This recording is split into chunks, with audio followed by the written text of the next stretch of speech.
Assalamualaikum warahmatullahi wabarakatuh. Saya Putri Vera Aditya dengan NPM 5021072 dari kelas 4C. Di sini saya akan menyampaikan materi tentang perbedaan dan perubahan kurikulum 1947 sampai kurikulum Merdeka. Yang pertama, kurikulum 1947.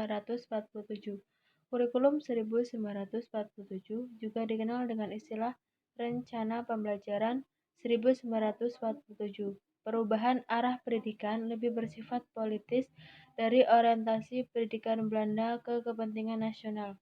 Rencana Pelajaran 1947 mengurangi pendidikan pikiran yang diutamakan pendidikan watak, kesadaran bernegara dan bermasyarakat. Materi pelajaran dihubungkan dengan kejadian sehari-hari dan pendidikan jasmani. 2. Kurikulum 1952. Kurikulum 1952 menjadi penyempurnaan dari kurikulum sebelumnya. Kurikulum ini lebih merinci setiap mata pelajaran yang disebut Rencana Pelajaran Terurai 1952. Hal yang paling menonjol sekaligus menjadi ciri khas kurikulum ini adalah konsep tematik yang dihubungkan dengan kehidupan sehari-hari.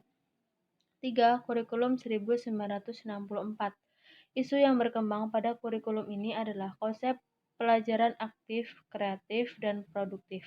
Melalui konsep ini, pemerintah menetapkan hari Sabtu adalah hari Kritha, artinya siswa dibebaskan untuk berlatih berbagai kegiatan sesuai dengan minat bakatnya. 4. Kurikulum 1968.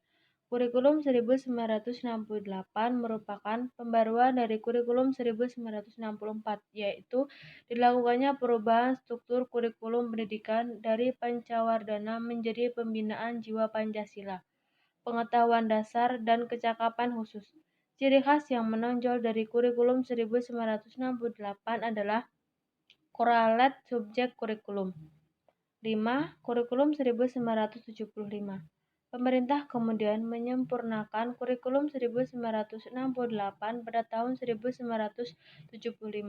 Latar belakang kelahirannya akibat dari sejumlah perubahan oleh pembangunan nasional, metode, materi, dan tujuan pengajaran dirinci dalam prosedur pengembangan sistem instruksional atau PPSI dan dipengaruhi psikologi tingkah laku dengan menekankan kepada stimulus, respon atau rangsangan dan latihan. 6. Kurikulum 1984. Kurikulum ini lahir karena kurikulum 1975 disebut tidak bisa mengajar kemajuan pesat masyarakat. Ciri khususnya, kurikulum 1984 lebih mengedepankan keaktifan siswa dalam belajar. Pengembangan proses belajar inilah yang disebut dengan pendekatan cara belajar siswa aktif atau CBSA. Ketujuh yaitu kurikulum 1994. Pada tahun 1994, pemerintah memperbarui kurikulum sebagai upaya memadukan kurikulum-kurikulum sebelumnya, terutama kurikulum 1975 dan 1984. Beberapa perubahannya mulai dari perubahan sistem pembagian waktu, pelajaran dari perubahan sistem pembagian waktu, pelajaran dari semester ke catur bulan. 8. Kurikulum 2004. Pada tahun 2004, melahirkan kurikulum berbasis kompetensi atau KBK sebagai pengganti kurikulum 1994. Kemudian dikembangkan pula kurikulum yang semula berbasis materi diubah menjadi berbasis kompetensi dan menekankan pada pengembangan dan penguasaan kompetensi bagi peserta didik melalui kegiatan atau pengalaman sesuai dengan standar nasional yang telah ditetapkan. 9. Kurikulum 2006. Kerangka dasar kurikulum 2006. Pada kurikulum 2006, kerangka dasar kurikulum meliputi filosofis, yuridis, dan konseptual dengan struktur kurikulum yang meliputi standar isi yaitu SKL, mata pelajaran, dan standar kompetensi mata pelajaran, standar proses, standar kompetensi lulusan, standar penilaian. Hakikat kurikulum 2006.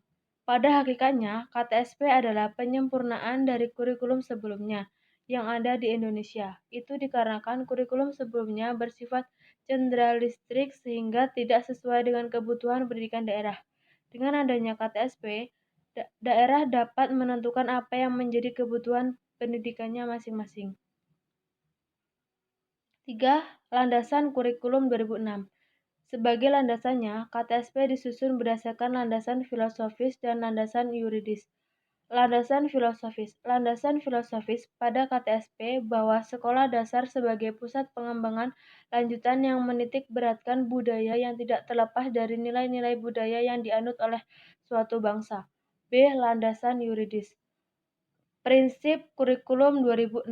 Ada beberapa kelompok yang dikatakan sebagai prinsip Kurikulum 2006, salah satunya yaitu prinsip umum, terdiri dari relevansi, fleksibilitas, kontinuitas, praktis, dan efisiensi dan efektivitas.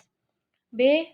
Prinsip khusus, berkenaan dengan tujuan pendidikan, pemilihan isi pendidikan, pemilihan proses belajar mengajar, pemilihan media dan pengajaran, dan pemilihan kegiatan penilaian.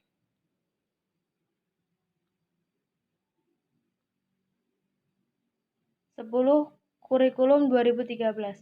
Kerangka dasar Kurikulum 2013. Landasan pengembangan Kurikulum 2013. Pengembangan Kurikulum 2013 menurut Mulyasa 2013 dilandasi secara filosofis, yuridis, dan konseptual.